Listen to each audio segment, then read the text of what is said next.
సూర్యాపేట మండలం ఎర్కారంలో మాజీ సర్పంచ్ బీఆర్ఎస్ చింతలపాటి మధు దారుణ హత్యకు గురయ్యారు.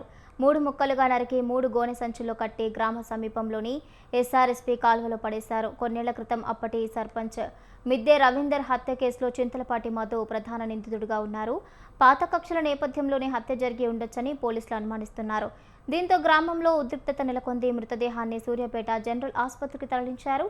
ఘటనపై పోలీసులు కేసు నమోదు చేసి దర్యాప్తు చేపట్టారు. పంచాయతీలో ఉంటే ఎవరు ఫోన్లు ఎత్తాడు, ఫోన్ సైలెంట్లో పెడతాడు, ఇక అసలుకే ఎత్తట్లేడు.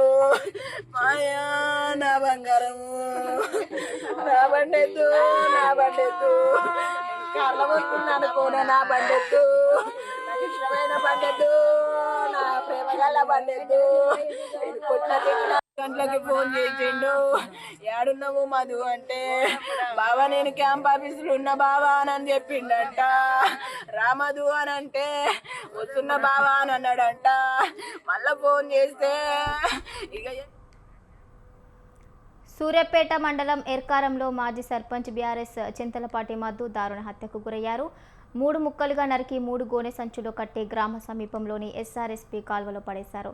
కొన్నేళ్ల క్రితం అప్పటి సర్పంచ్ మిద్దె రవీందర్ హత్య కేసులో చింతలపాటి మధు ప్రధాన నిందితుడిగా ఉన్నారు. పాత కక్షల నేపథ్యంలోనే హత్య జరిగి ఉండొచ్చని పోలీసులు అనుమానిస్తున్నారు. దీంతో గ్రామంలో ఉద్రిక్తత నెలకొంది. మృతదేహాన్ని సూర్యాపేట జనరల్ ఆసుపత్రికి తరలించారు. ఘటనపై పోలీసులు కేసు నమోదు చేసి దర్యాప్తు చేపట్టారు. ఈ అంశానికి సంబంధించి పూర్తి అప్డేట్స్ మా ప్రతినిధి సైదులు అందిస్తారు. ఎస్ భవాని, సూర్యాపేట జిల్లాలో పాత కక్షల నేపథ్యంలో కూడా మరోసారి హత్య మరోసారి తెరపైకి వచ్చింది. సూర్యాపేట రూరల్ ఏదైతుందో ఎల్కారం గ్రామానికి చెందినటువంటి బీఆర్ఎస్ నేత మాజీ సర్పంచ్ భర్త చింతలపాటి మౌనిక భర్త ఎవరైతే ఉన్నారో చింతలపాటి మధు దారుణ హత్యకు గురైనటువంటి పరిస్థితి కనిపిస్తోంది. మొత్తంగా కూడా వేట కొడవలతో దాడి చేయడంతో పాటు అత్యంత పాశవికంగా ముఖంపై దాడి చేసి నుజ్జు చేసినటువంటి పరిస్థితి ఉంది. మొత్తంగా ఎల్కారం గ్రామంలో ఇప్పటి వరకు 8 రాజకీయ హత్యలు జరిగాయి. ఆ కోణంలోనే ప్రస్తుతం ఈ హత్య కూడా జరిగిందన్నట్లు చూస్తా ఉన్నారు.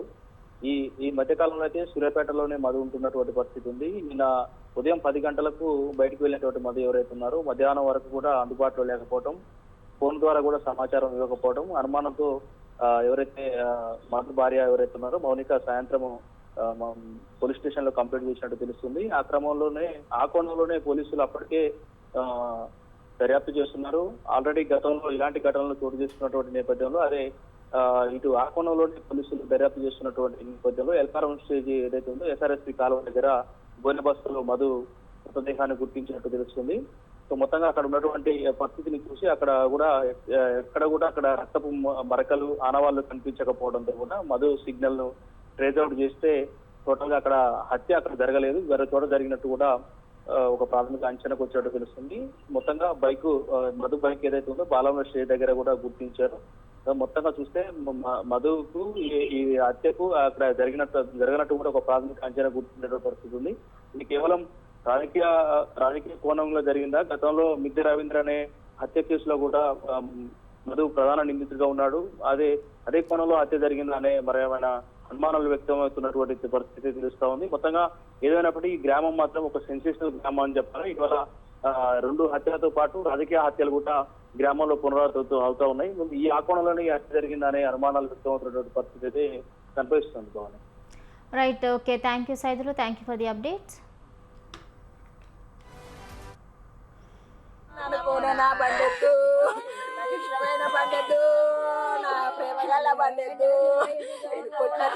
గంటలకి ఫోన్ చేసిండు, ఏడున్నావు మధు అంటే, బావా నేను క్యాంప్ ఆఫీసులో ఉన్న బావా అని చెప్పిండంట.